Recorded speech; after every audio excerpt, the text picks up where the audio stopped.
So tell us about that phone call when you were 83 years old, 2005, and Harold Coda called you. Oh, I got a call saying that, asking me if I would like to do a show of my accessories. And I thought, gee, that would be fun. And I was very busy, and that shouldn't take very much time because all I'd have to do was take, stuff and put it in a nice case.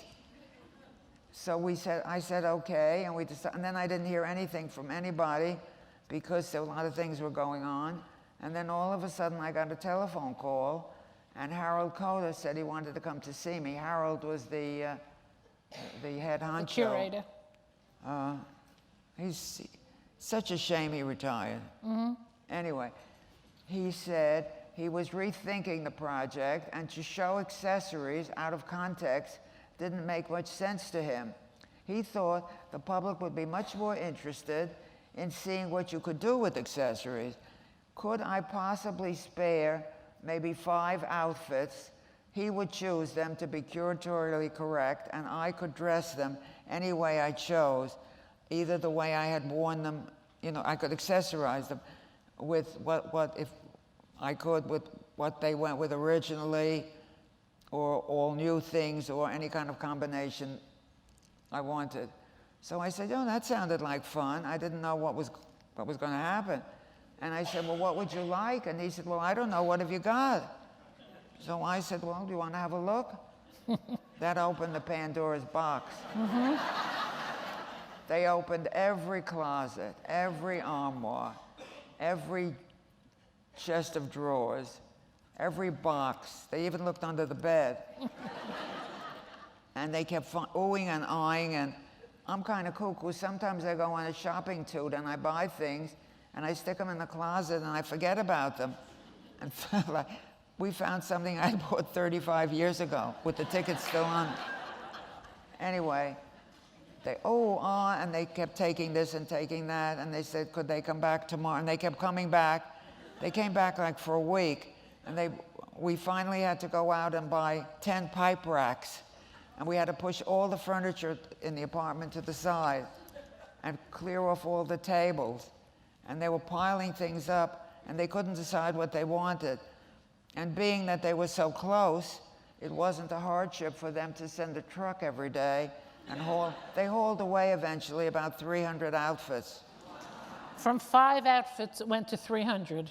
And then the show was supposed to be in one gallery. It ended up by taking the whole institute. I think they ended up with about 86 outfits. And it was in the middle of this, it was an unusual and exciting experience. And it was called Rara Avis? It was called Rara Avis, and I kept saying, I don't like that title. And he kept saying, oh, it's just a working title, we'll change it.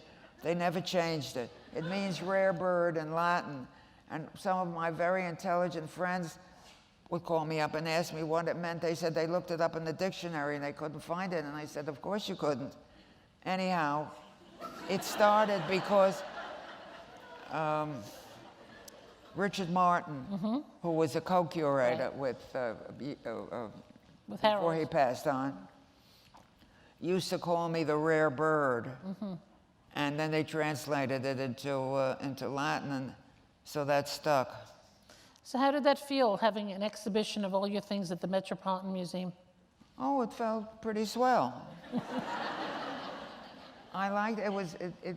It kind of rejuvenated the Institute because it had gotten kind of boring. It had its glory days when Diana Friedland was there. Mm-hmm.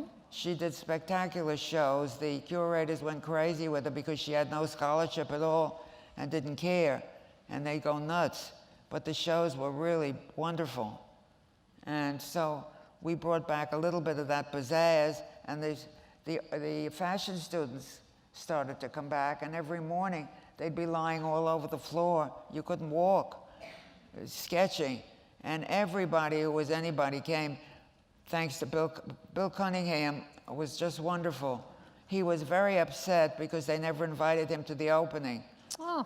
They were very... short-sighted.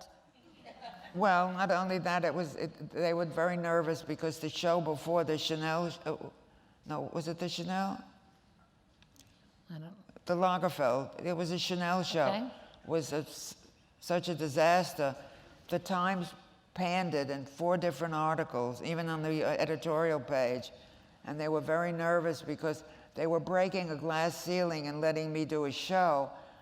There was an unwritten law that unless you were in the trade and a fashion designer or you were dead, a woman couldn't have a show at the Met. And that brings a funny story to mind because they didn't do any publicity about me. They were kind of afraid.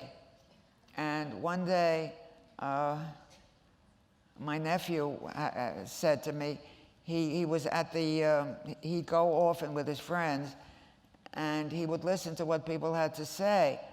And 2 ladies were discussing, who was I? And nobody knew. And they said, oh, I don't know, she's probably dead. And he came back and he told me, and I said, next time you hear that, tap the lady on the shoulder and say, my auntie is very much alive. She's just walking around to save funeral expenses.